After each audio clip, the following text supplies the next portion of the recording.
విజయవాడకి ఇంటర్సిటీ నడపాలని, railway wagon workshop పనులు పూర్తి చేసి నిరుద్యోగ యువతకు ఉపాధి అవకాశాలు కల్పించాలని చెప్పి సిపిఎం పార్టీ ఆధ్వర్యంలో గత 6వ తేదీ నుంచి 10వ తేదీ వరకు పోస్ట్ కార్డుల ఉద్యమం ప్రారంభించడం జరిగింది.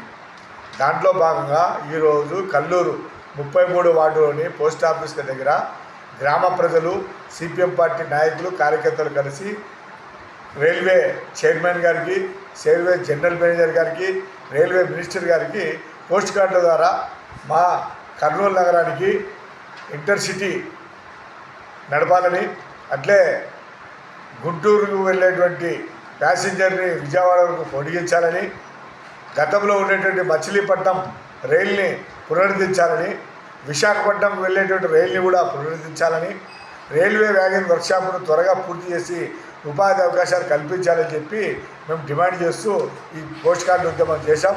మేము ఒకటే అడుగుతున్నాం, కర్నూలు జిల్లాలో ఉన్నటువంటి 2 మంత్రులు కానీ, కర్నూలు జిల్లాలో ఉన్నటువంటి ఎమ్మెల్యేలు కానీ, ఎంపీలు కానీ మన పాత రాజధాని ఏదైతే ఉందో కర్నూలుకి సంబంధించి ఇప్పుడు కొత్తగా ఏర్పడిన రాజధానికి సంబంధించినటువంటి విజయవాడకి వెళ్ళడానికి ప్రయాణ సౌకర్యం లేక ప్రజలు అనేక ఇబ్బందులు పడుతున్నారు, వ్యాపారస్తులు అనేక ఇబ్బందులు పడుతున్నారు.